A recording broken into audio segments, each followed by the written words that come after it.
Hey, what's up you guys? Welcome to my channel. So what we're gonna do today is the 1-year review on this Yamaha Zuma. So you might recognize my channel. I've made a lot of other videos on reviewing Honda Ruckuses and other scooters like that. So if you're new to the channel, please subscribe and check out some of my other videos. And also I want to add, leave a comment with any feedback you have, good or bad, anything you think of, any questions you want to have. I try to respond to every comment.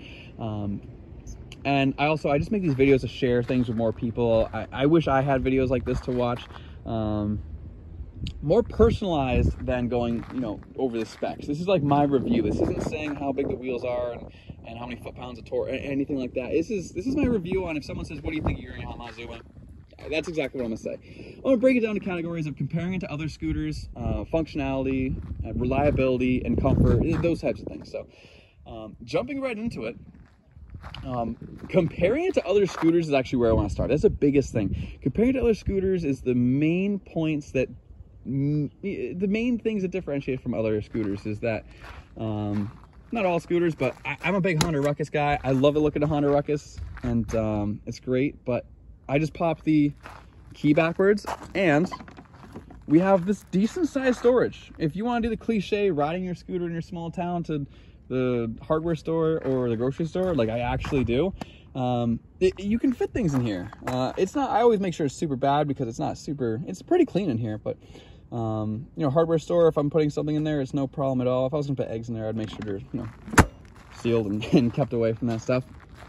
But it's good storage, and also it's a 2-seater, and this is the reason that I would choose this Yamaha Zuma over something that I loved so much, like the Honda Ruckus. I love the Honda Ruckus because it had those 2 big headlights, which this does have, and then it had that military, boxy, metal, industrial look.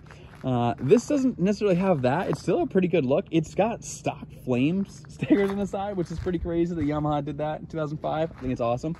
But the 2-seater, my feet are up here, and I sit right here. My fiance's feet go right here, and she sits right there.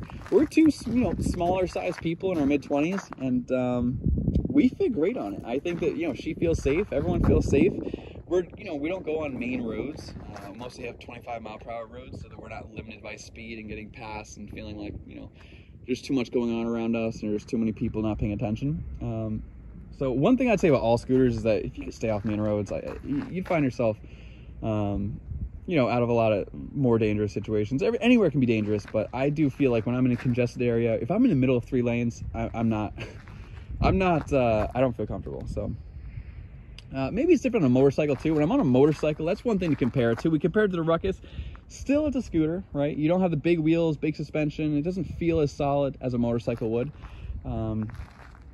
But overall review, compared to other scooters, I love this thing. Compared to a motorcycle, obviously it's still a scooter. It's 49 cc's, right?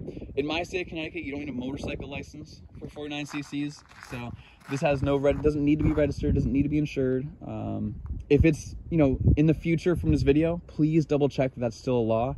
But currently, you have a driver's license, and yeah, it's great. Now, I don't actually even agree with that. I think it's crazy that Connecticut lets you do that. I think that you should be required. You're going 45 miles an hour on a road. You should be required to have some sort of education on this. But I've never had a problem. I've ridden dirt bikes my whole life, and have my motorcycle license. So, going back into this reliability, it does leak oil when I fill up the oil tank all the way up. Again, it's a 2-stroke.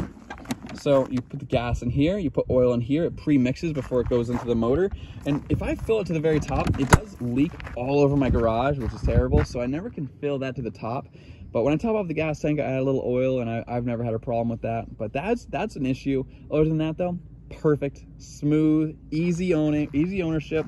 Put gas in it and do the routine maintenance. I'll make a video on the routine maintenance at some point. But yeah, the main thing I wish I could tell everybody is that if someone said you have to have one scooter forever, I would choose the Yamaha Zuma 4-stroke. The 2-stroke's there's nothing wrong with it, but I do think the 4-stroke would be superior.